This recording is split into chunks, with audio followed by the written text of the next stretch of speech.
Bonjour et bienvenue sur cette nouvelle vidéo qui est sur la prise en charge de l'autisme. Aujourd'hui, on va parler du sommeil. On va d'abord expliquer pourquoi il y a une problématique au niveau du sommeil chez les autistes. On va aussi aborder pourquoi il est très important de le corriger et après, et c'est la partie la plus importante, de qu'est-ce qu'il faut faire pour corriger cela et que nos enfants retrouvent un sommeil normal. Donc, alors, généralement, je peux vous dire que 60 à 80% des enfants autistes ont un trouble du sommeil, soit leur sommeil est court, soit ils vont se réveiller plusieurs fois la nuit. C'est un sommeil qui est coupé. En fait, il y a une certaine sécrétion d'hormones qui n'est pas favorable. Souvent, d'ailleurs, les gens vont avoir recours à une hormone qui est responsable de la noirceur, qui donne le réflexe de l'endormissement, qui est la mélatonine, toujours sous forme de médication. Donc, ça, c'est quelque chose d'assez fréquent. Pourquoi c'est important à s'en occuper, à traiter? Tout simplement parce que ce trouble-là, c'est un trouble très important. D'abord, c'est un trouble important qui va retentir sur l'enfant, qui va retentir sur la mère ou le père et sur toute la famille. En fait, quand un enfant il ne dort pas, il n'est pas reposé, il fait pas ses nuits de sommeil, ses comportements autistiques le lendemain sont beaucoup plus importants, les stéréotypies sont plus fréquents, le niveau de tolérance, sa concentration sur les consignes qu'on donne sont très diminuées. Et donc même en termes de socialisation, il a envie d'être, il est plus renfermé, etc. Tout ça parce que il n'a pas eu sa nuit de sommeil de façon normale. Euh, c'est important parce qu'il ne s'agit pas juste de l'enfant, c'est comme les comportements, les troubles du comportement vont augmenter parce que l'enfant n'est pas reposé, que la mère ou le père vont beaucoup souffrir des troubles du comportement qui sont dus à ce manque de sommeil. Et quand les parents ne dorment pas, ils sont plus angoissés, plus stressés, il y a une mauvaise ambiance à la maison, il y a une certaine anxiété. Ça peut retentir aussi sur la fratrie, puisque les frères et sœurs ne peuvent pas dormir, ils perturbent, soit on est en période d'examen ou on a envie en fait, on est en week-end, peu importe, c'est clair que c'est un trouble qu'il va falloir corriger parce que il ne s'agit pas que de l'enfant, mais de la qualité de vie de toute la famille. Donc, maintenant, comment y arriver? Il faut savoir, on ne va pas rentrer trop dans le détail de la pensée autistique, on va aller directement vous donner des outils. Alors, ce qu'il faut savoir, c'est que d'abord, il ne faut pas confondre entre le sommeil, la fatigue et le manque de sommeil, qui sont différents chez les autistes. Chez les autistes, leur fatigue, elle est cérébrale. Donc, des fois, ils n'ont pas besoin de dormir. Surtout, je parle des petits-enfants. Ils n'ont pas besoin de faire une sieste parce que ils ont été très actifs ou ils ont fait beaucoup de travail, etc. Parce que les autistes ne se reposent pas en dormant. Donc, ils ont plus besoin d'un coin calme, d'un coin où ils ne vont pas être sollicités, que leur intelligence ne va pas être sollicitée. Donc, de les mettre dans un endroit calme, etc. Ça, je parle de la journée. Parce que si les enfants autistes dorment dans la journée, c'est quelque chose qui va beaucoup les perturber à l'avenir. Parce qu'ils ne vont pas ils ne vont pas comprendre qu'on puisse dormir dans une journée alors qu'on est censé dormir dans la nuit. Ils font des associations. Donc, c'est très important que les associations qu'ils font au niveau de leur cerveau soient de bonnes associations. Donc, je reviens à comment y arriver. Je vais vous donner les règles générales que si vous les respectez, vous êtes sûr d'arriver à un très bon résultat. Mais il suffit d'être très à cheval sur l'application de ce que je vais vous dire maintenant. Alors, la première chose à faire, c'est surtout de fixer l'heure de l'endormissement, l'heure du coucher et l'heure du lever. Ça, c'est la chose la plus importante. Et quand je dis fixe, il faudrait qu'elle soit fixe à la minute près. C'est-à-dire, si je décide que mon enfant dorme à 9 heures, il faudrait que je maintienne même si je sais que le premier jour, il va pas vouloir, le deuxième jour, il va pas vouloir. Et c'est clair que plus je vais, moi, rester sur ma position, bien sûr, je vais vous le donner maintenant avec des outils visuels qui vont lui donner des repères pour qu'il s'endorme à cette heure précise. Si vous lui dites de dormir à 9 heures ou si par exemple il voit dans le programme ou dans sa routine qu'aujourd'hui il dort à 9 heures, demain il va dormir à 9h30, après-demain à 9h45, c'est clair que cette variation, elle ne va pas aider l'enfant à dormir. Il suffit juste de fixer.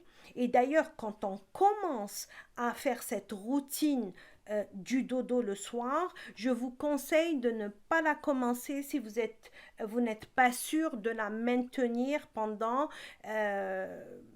minimum, je vous dirais une semaine, mais moi ce que je dis, ça c'est vraiment par expérience, que les 3 premiers jours sont les plus difficiles. Donc respecter les 3 premiers jours, il faut vraiment tenir. Ça va devenir moins difficile le troisième jour.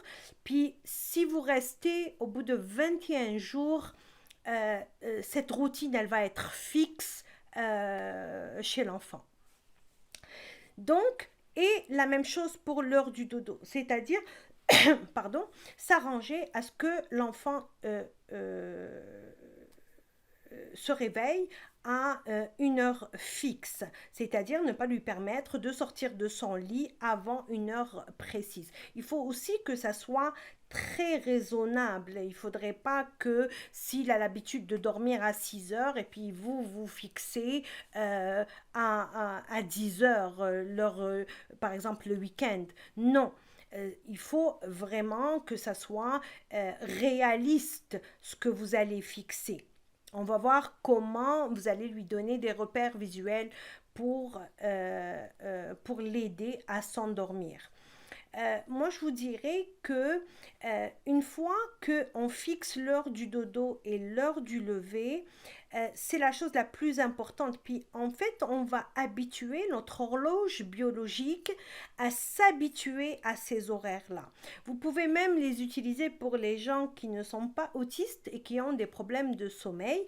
Vous utilisez la même méthode, une même routine avec une heure fixe où vous ne touchez pas des choses trop motivantes. Vous allez au lit à la même heure, vous restez toujours stable pendant des jours et vous vous levez toujours à la même heure, même si vous vous levez avant, même si l'enfant se lève avant, il faudrait vraiment le maintenir et lui permettre de sortir de son lit à partir de l'heure que vous aurez fixée.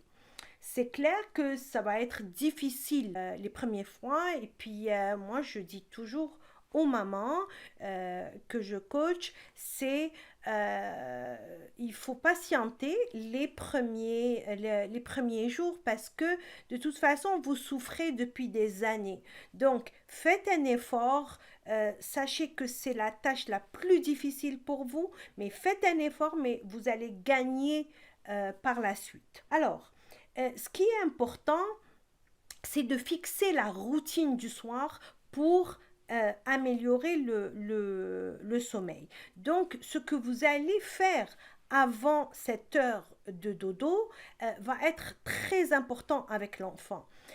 Essayez que tout ce que vous allez programmer, il est préférable que vous programmiez, par exemple, une heure de routine fixe avant l'heure du dodo. Donc, si vous avez fixé l'heure de 9 heures, vous allez faire une routine qui est fixe à partir de 8 heures.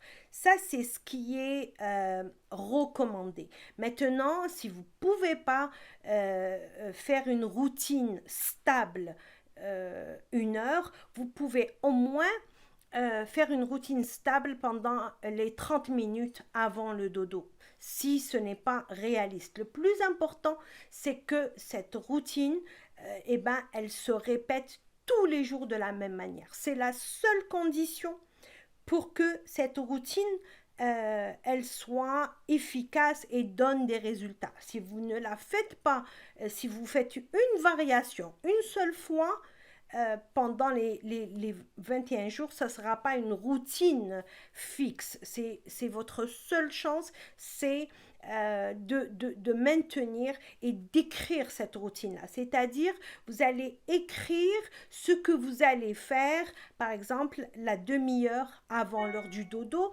ou l'heure avant le dodo, tout dépend de votre réalité et de votre environnement. Donc, il y a quand même des choses à éviter que vous allez faire et prendre en considération quand vous allez écrire cette routine-là. Donc, la première chose, c'est qu'il faudrait que le repas soit assez loin de cette heure-là. Il ne faudrait pas qu'il mange ensuite rapidement, il va aller faire cette routine juste avant le dodo. Donc évitez aussi tout ce qui est excitant dans l'alimentation du soir, c'est-à-dire à partir de 19 heures, évitez tout ce qui est acide, tout ce qui peut, les sucres bien sûr, tout ce qui peut exciter l'enfant et ne pas l'aider à s'endormir. Il y a aussi une précaution, tout ce qui est activité physique, c'est généralement 3 heures, il faut arrêter 3 heures avant l'heure que vous avez fixée du dodo. Donc, ça, c'est les précautions. Il y a aussi une précaution à prendre. Il faut savoir que les activités que vous allez mettre avant l'heure du dodo, il faut que ce soit des activités qui ne sont pas trop motivantes. Il ne peut pas, par exemple, il regarde, il mange avec toute la famille ou il est au salon avec tout le monde, etc. Il s'amuse, puis hop, on le retire de ce milieu où il y a plein d'ambiance pour aller lui dire qu'il faut qu'il aille se coucher. C'est clair qu'on passe d'une situation motivante vers une situation moins motivante. Donc, il faut toujours penser à ce que les 20 minutes avant l'heure du dodo, qu'il fasse une activité qui n'est pas motivante. Donc, ça peut être la douche, un bain, ça peut être juste regarder une histoire, ça peut être ranger ranger ses vêtements. Vous allez choisir selon votre milieu. Mais ne lui donnez pas quelque chose qui va trop stimuler son cerveau. Il faut que ça soit quelque chose qui soit apaisant et qui soit pas trop motivant. Ça peut être, je peux quand même mettre quelque chose, une musique ou il peut écouter une radio, quelque chose mais qui soit stable. Voilà. Donc, pensez toujours à cela. Maintenant, il faut absolument, comme c'est une routine qui est très importante, il faut la préparer. Donc, moi, ce que je vous conseille, c'est que cette routine-là, là où il va dormir, il faut que ça soit un endroit qui soit apaisant. Et il faudrait toujours penser à ce qu'il ait des indices par rapport à la nuit. versus le jour. Par exemple, on peut avoir des rideaux. Quand ils sont déployés, ça veut dire que c'est la nuit, c'est l'heure du dodo. Donc, on les met, donc on sait qu'il fait c'est l'heure d'aller dormir, donc lui, il imprime ça. Quand on ouvre les rideaux, ça veut dire que c'est l'heure de se réveiller. Il faut qu'il ait des indices comme ça. Pourquoi? Des fois, vous allez voir que chez certains autistes, quand ils se réveillent, ils vont jamais se rendormir. Pourquoi? Parce que tout simplement, ils ont associé que se lever, c'est ça suit une journée. C'est-à-dire qu'on entame une nouvelle journée. Donc, ils ont du mal à comprendre que on s'est levé et on va se rendormir. Ce n'est pas dans leur logique. Euh, Il y en a aussi qui ont utilisé, par exemple, le fait que ça soit la nuit, on dort. Des images comme ça. La nuit, on dort, le jour, on se lève. Sauf que on sait qu'avec les saisonnalités, des fois, il fait nuit à 5 heures, à 6 heures, tout dépend de là où vous êtes. Et lui, il ne va pas comprendre que c'est la nuit et qu'on ne dort pas. Faire jour très tôt, à 5 heures du matin, 5h30 du matin, sauf que nous, on ne veut pas qu'il se réveille aussitôt. Donc, mais lui, il a associé la journée, on se réveille. Pensez à ces détails-là parce que les autistes, justement, ils pensent à tous ces détails. C'est pour ça que des fois, ça ne fonctionne pas parce que ça ne répond pas à leur logique. Il faut aussi penser à où il dort. Généralement, ce qu'on recommande, c'est que le lit soit dans un coin de mur, dans un angle, parce qu'il aura un mur par là, un mur par là, donc il y a moins de stimulation.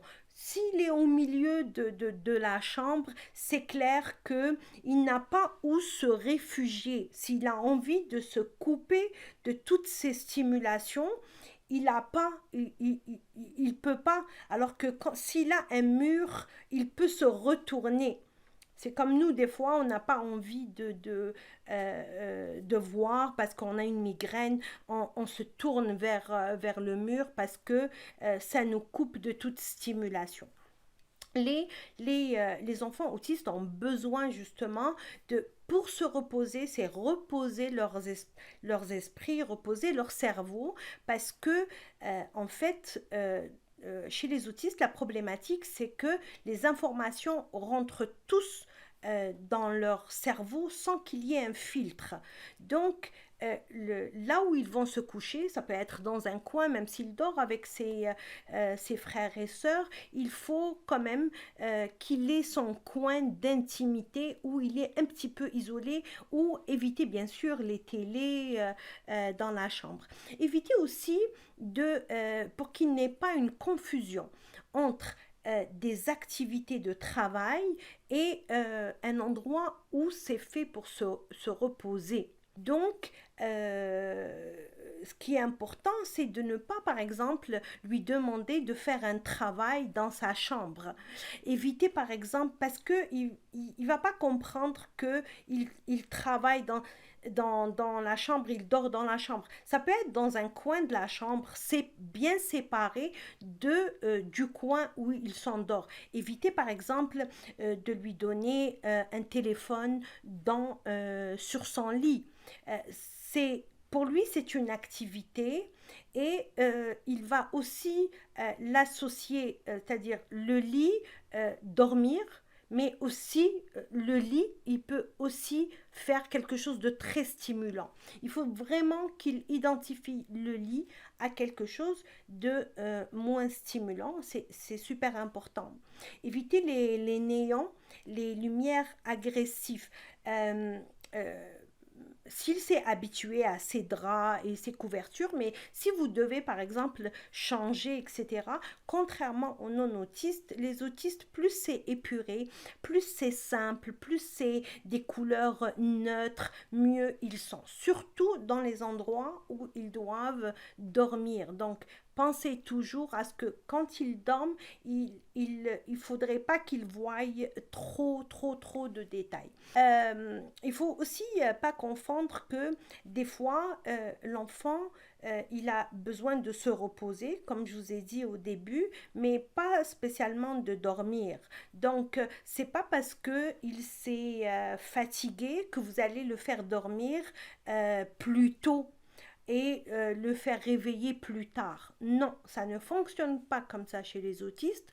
Il aura besoin de, si vous voulez qu'il se repose, vous pouvez aller le mettre dans un coin qui est plus calme, sans qu'il y ait trop de bruit, trop de stimulation qui vont rentrer dans son cerveau, mais vous allez maintenir la routine du soir comme avant. Pas parce que il s'est fatigué que vous allez vraiment